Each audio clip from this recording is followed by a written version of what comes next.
The Lord is good all the time. Honestly, it is good when you see karma, when you see what we call fafu, keep pushing or pulling out for this white folks. Yeah.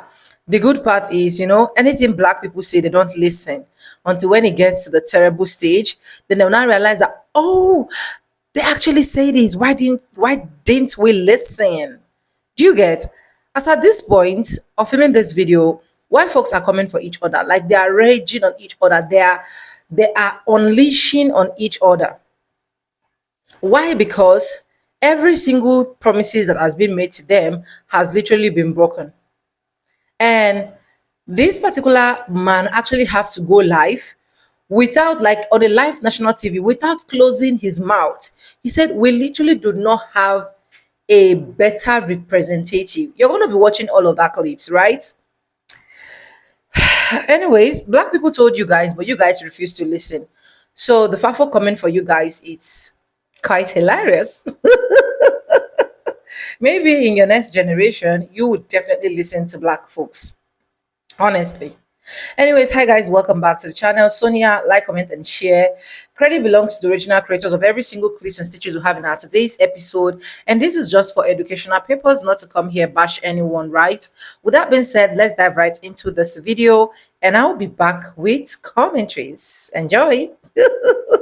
At this point, you should have no doubt that Donald Trump is looking to make poor people suffer. Why in God's name? Once it was finally approved by the USDA and they were going to release the full SNAP benefits to all recipients as of yesterday on Friday, and he goes into the Supreme Court with an emergency appeal, so they automatically paused those payments. Now, I think a hearing will prove otherwise, and the Supreme Court will tell him, no, you can't do this. But you have to ask yourself, why is he doing this? Why does he not want poor people to get the money, the SNAP benefits to pay for food? It's not his money. Does he just want to see people suffer? Or has he stolen that money? I'm sorry, but has he taken that money? Has he misappropriated those funds, let's say? Because remember, with the government shutdown, ICE agents were not being paid and the military wasn't being paid. And then he scrambled around and found ways to get ICE agents paid and also military. Where'd that money come from? There was a donor who did, like, I don't know, 10 million or something dollars, which was like a crumb for the military budget. I think the Senate Republicans have had it with Trump. There's a rumor that they're all starting to turn on him because this has gone too far. In California, people with SNAP benefits got their money yesterday because California had the money. They had money in a fund, and so California paid the benefits out. But I'm hearing today that New Jersey did not pay their benefits out because they didn't have extra funds in their SNAP account. So this back and forth thing is driving everyone crazy, and it's not going to end well for this administration. They try to make everything bad that happens, blame it on the Dems, but it's not going to work. Starting on Monday, SNAP benefits will end for people. Well, that's their choice. That's a Republican choice. That's a Trump choice. How is it their choice? There's plenty of money right now actually in the accounts of the SNAP, the food stamp world, the food stamp government, the people that run it, if they want to do it, right? But what they want to do now is they want to basically pit the poor people that are on the food stamps against the middle class people that are on the Affordable Health Care Act, and basically say, let's figure out how to get these people to fight each other so both the Republicans and Donald Trump could screw them both. Well, that's what happens at the end of all of this. Is that, I mean, does it, you have to weigh the needs of your constituents. How many people in Arizona get SNAP benefits, do you know? We're probably closer to around 900,000. 900,000 people, okay. And going into the Thanksgiving month, it's all about food, it's all about bounty, and the healthcare at the same time. It's a false choice, though, isn't it? Shouldn't we be able to do both? It is a false choice, and like in a great country like ours, you can do both, right? With great leaders, you can do both. We don't have a great leader in the White House right now, right? That's just a fact. In a country of ours, as rich as ours, we can say you can have affordable health care insurance, or you're going to be able to feed your family. But we have a man that wants to split us more than he wants to unite us and actually take care of us. Mm-hmm. That's the problem that we have right now. And instead of actually being a leader, he's off going overseas to get an affirmation from all these other countries that he is a leader. The best way to be a leader for this country is actually be here and lead. You don't need a crown to prove that. I was so angry recording this video. This is probably my 5th or 6th take because the others literally sounded like I was just yelling. Because I'm viscerally angry. And not because this affects me, but because it affects so many good people. That orange, incompetent, predatory felon in the Oval Office filed an emergency appeal to block SNAP benefits, to stop food from reaching families who need it. Let that sink in. He went to court to fight against feeding Americans. We're talking about people who are already struggling. Parents who have to decide whether to pay rent or buy groceries. Seniors trying to stretch a box of cereal throughout the week. Veterans who served this country, waiting for benefits that were supposed to hit today. And this idiot's response, appeal it, delay it, deny it. Congress gave him $5 billion in emergency funds for this exact situation. A judge said, use it. And instead of saying yes, he goes, no. He didn't say, let's fix this. He said, let's fight it. How do you even justify that? What kind of leader is that? What kind of leader does that? You can tell a lot by a person by what they choose to fight for. And right now, this wannabe president is fighting to keep people hungry. He's fighting to keep the poorest Americans on their knees while pretending he's saving the country. That is not strength. That is cruelty with a tie on. This isn't politics anymore. This is a moral collapse. A president who weaponizes hunger, who looks at empty fridges and says, not my problem, doesn't deserve the title. Because leadership means feeding your people, not starving them for leverage. So yes, I'm angry. I'm angry for the single mom at the grocery store whose card got declined because the president filed an appeal instead of signing a check. I'm angry for the millions of Americans being used as pawns in a power game they didn't ask to play. This isn't leadership. This is cruelty in broad daylight. And if this doesn't make you furious too, I wonder if you're human. When I first posted about the Supreme Court pausing SNAP, I thought Justice Ketanji Brown Jackson stopped the payments herself. But that's not what happened. What she did was procedural. She sent it back down to the lower courts, which are mostly filled with judges appointed by Obama and Biden. That gives the case a much better shot at landing in favor of the people who actually rely on SNAP. She's also forcing those courts to explain why they paused payments, creating a record, an audit, and accountability. And that's brilliant strategy. And here's the part that matters most. This move could actually get the money out faster once the process is done because it prevents future blocks and makes the ruling harder to overturn. Look, it's easy to react when we're all frustrated and hungry for answers, but this is exactly how misinformation spreads. She didn't stop SNAP. She's protecting it. So share this so people know exactly what really happened, because there's a lot of folks out there spreading the wrong information and people deserve the truth. I will be deleting the other post. Just a heads up to all the people who got the news that the judge ordered the Trump administration to release the SNAP benefits, emergency funds. I'm going to tell you this right now. Don't hold your breath. They just filed an emergency injunction in a lower court, middle court, to block the judge's orders. I'm going to be honest with you. I don't think they necessarily wanted to do that. I think they had to do that because they don't have the freaking money. They don't have those emergency funds. They have been spending money. Ice Barbie has been spending money over the budget that was given to ICE. They sent $40 billion to Argentina. They're printing money like there's just no responsibility. I don't think they have those emergency funds. Let me know what you think. Happy Friday. Do the Americans realize, like, if your guys shut down past this Thanksgiving, your guys' government's not opening for the rest of the year? Like, if they can pass major holidays where you guys all have to sit down and celebrate, they're not going to open again.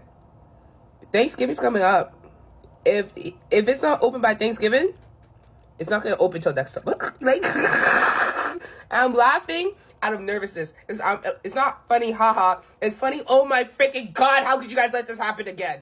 Walmart is one of the biggest employers in the United States, yet majority of their staff receive SNAP benefits. And y'all on this app talking about just get a job. They got a job. They got a job. McDonald's up there too. McDonald's employees are also some of the biggest recipients of SNAP benefits. Y'all love to say, oh, people out here just laying on their ass and we just giving out food stamps. People ain't got no jobs. They do have jobs.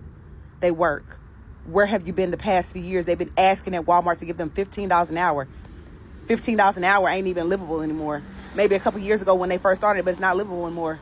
And in Georgia, the minimum wage is still $7.25. They're still paying people $7, $8, $9, $10 an hour to show up to work. So when y'all sit here and say, oh, they don't have jobs and they're just giving it out. They're not just giving it out. These people are clocking in every day, fixing your Big Macs, fixing your McDoubles, bringing your Walmart orders to your car. And yet you're mad. You're mad. What are you mad for? They're working. They're working like you said. Oh, get a job. They are working. How about we be mad at the billionaires? Let's be mad at the billionaires for not giving their employees a livable wage. And let's take the hate off of people that are just trying to get by. Please and thank you. I just witnessed a family trying to buy food with SNAP benefits, and it's November 1st, and they didn't know, and there was nothing on their card. A mother, a father, and a little girl who was probably about 3 years old, 4 years old, standing there trying to figure out what they were going to do because they needed their groceries. Everyone should have food. Everyone should have food. Doesn't matter if you're a drug addict. Doesn't matter if you're homeless. Doesn't matter who you are. Food is a human necessity. Food, water, and shelter, and health care. We're not promised any of those things in the United States. Not unless you have the money. So America says we're broke, and here's a job to keep us broke. So this morning I listened to Scott Bessent, the Treasury Secretary. He was on Morning Joe this morning. Now, you know, mainstream media was laying out the red carpet for him like he's royalty, like they always do. No hard questions, and you can kind of say no real follow-ups either. But I'm going to tell you what stood out to me. When Scott Bessent started bragging on factories that America is starting to build to bring back factory jobs. And I guess he felt like Americans are supposed to stand up, salute, and be happy because you're giving people factory jobs, low-wage factory jobs, struggle package factory jobs. And then Scott Bessent starts talking about his own kids, right? I'm going to tell you what's funniest about this. None of his children are going to work in these factories. No. His kids ain't going to put on steel-toe boots and hairnets. But the rest of us are supposed to line up like it's a golden ticket in a Wonka movie. Who's signing up for low-wage factory-ass jobs in 2025? Who's looking for that? America continues to treat poverty like it's a subscription service that you can't cancel. They're basically going to hand you a job that has your paycheck gasping for air before you even get the check. Now I'm going to connect some more dots for you. Talking about making America great again, but how do you make America great again with low-wage ass factory jobs? Whose life is it going to make any better? So if you're already struggling now, all you're going to do is struggle in a uniform inside of that factory. Still can't feed your family, you still can't save no money, and you still ain't going to be able to breathe. So you're going to struggle, and you're not going to have no social safety net to help you out. So no health care, no child care, no affordable housing. You can't even get a decent school for your child. They just want you to take the factory job and be grateful. That's America again, trying to fix a broken leg with a Band-Aid from the Dollar Tree. Every single thing that Americans actually need, they refuse to give. Healthcare? Nah, here goes a low-wage factory job. Good schools? Oh, no. We got a low-wage factory job for you. A future for your kid? No, they're going to get themselves a low-wage factory job. Wake up, America. These people are playing in your face. They're not building opportunity. They're building sweat boxes with no ladder up. You deserve more than survival wages wrapped in a gift bag from the dollar store. Anyways, I hope you guys have seen all of that clips, guys. And yeah, welcome back. And I love the fact that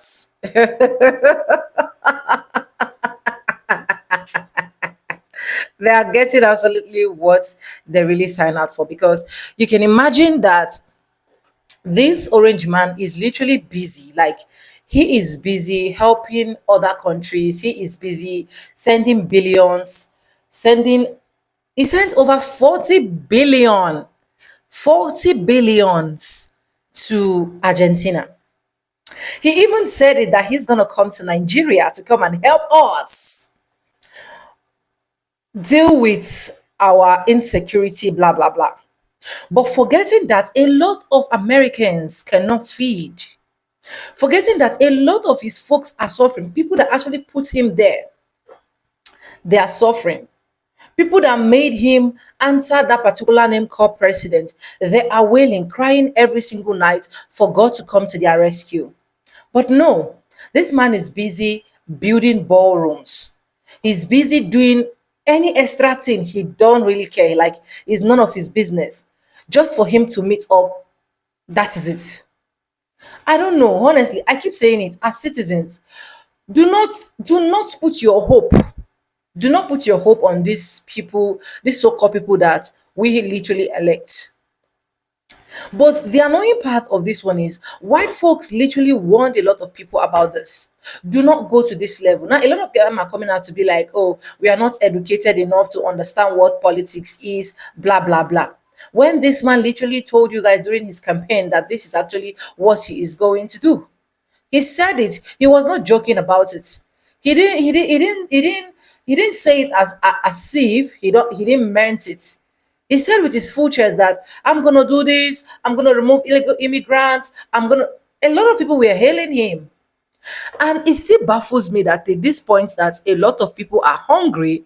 Some folks did not even realize, and they will still keep saying that, oh, that is actually the best thing that has literally happened to America.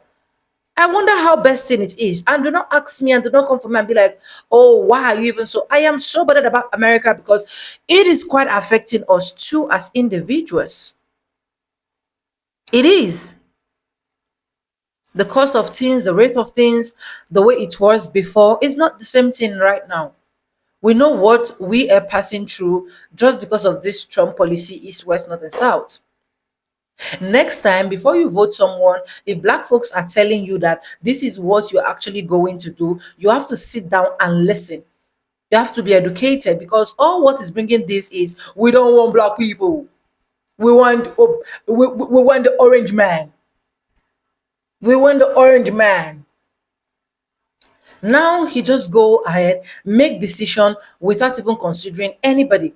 Look at what the Supreme Court just said. And as at this point, a lot of people are already speculating that the money is no longer there. The money has been used for other purposes, sending the money to other neighboring countries instead of helping your own people. I'm not saying that he should not help other countries. Do not get me wrong. But I'm saying that sometimes you need to make sure that your own house is intact before you try to save another person's house. Sorry guys. Don't know what is flying here. Make sure your house is intact before you start doing for other people. It is well. Let me know what you think in the comment section. Credit belongs to the original creators of every single clips and stitches we have in our today's episode. If you haven't subscribed, subscribe, like this video, drop me your comment, and lastly, do not forget to share. And this is just for educational purposes. I stand a chance to be corrected, so feel free to correct me in the comments section, right? Anyways, let me know your thoughts. And yes, with that being said, with no further ado, I'm going to be simple and I'll see you guys in my next one. For now, bye guys. I love you guys. Mwah.